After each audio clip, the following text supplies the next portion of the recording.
Audio video गीतों को देखने और सुनने के लिए हमारे भीमा म्यूजिक चैनल को लाइक और सब्सक्राइब करके बेल आइकन बटन को क्लिक करें।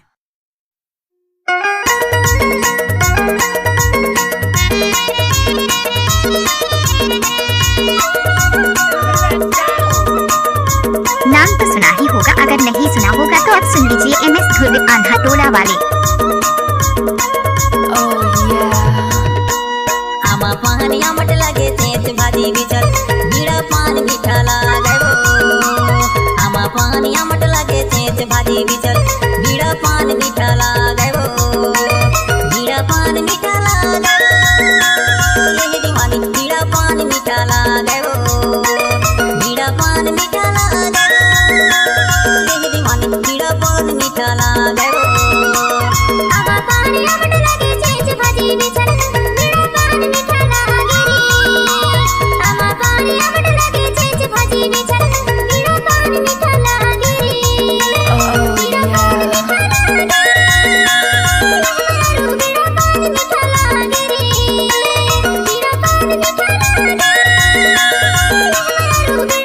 मीठा लागे। आमा पानी आमट लगे तेज भाजी बिचल बीड़ा पान मीठा लागे वो। आमा पानी आमट लगे तेज भाजी बिचल बीड़ा पान मीठा लागे रे। कृपया डीजे के सामने से हट जाए, साउंड चेक कर रहा है मेहर सिंह ध्रुवे।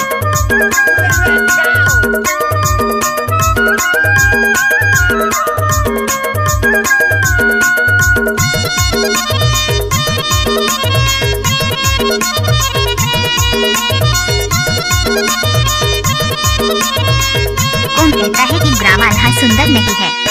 पानी लगावे बगियों ठेला रंगावे माया तोला होगी वो डिंडोरी मायावे। पानी लगावे बगियों ठेला रंगावे माया तोला होगी वो डिंडोरी मायावे। माया तोला होगी वो डिंडोरी मायावे बगी बीड़ा पान मीठा लागे वो। माया तोला होगी वो डिंडोरी मायावे बगी बीड़ा पान मीठा लागे वो। आमा पानी आमट लगे तेज भाजी बिचल बीड़ा पान मीठा लागे वो। आमा पानी आमट लगे तेज भाजी बिचल बीड़ा पान मीठा लागे वो।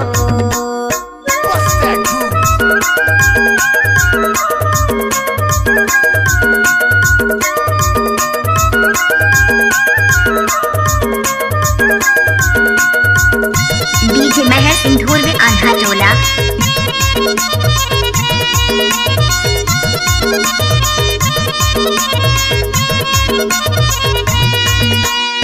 जरिया पानी भरेला गगरी बुलते हसीना दे चला मंदिरी।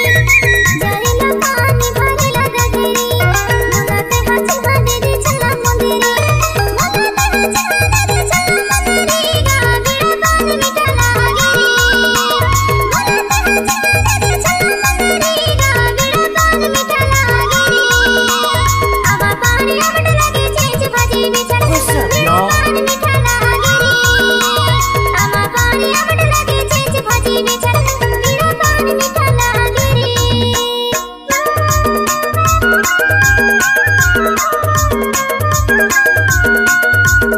डीजे मेहर सिंह ध्रुवे की माया माँ की छाया।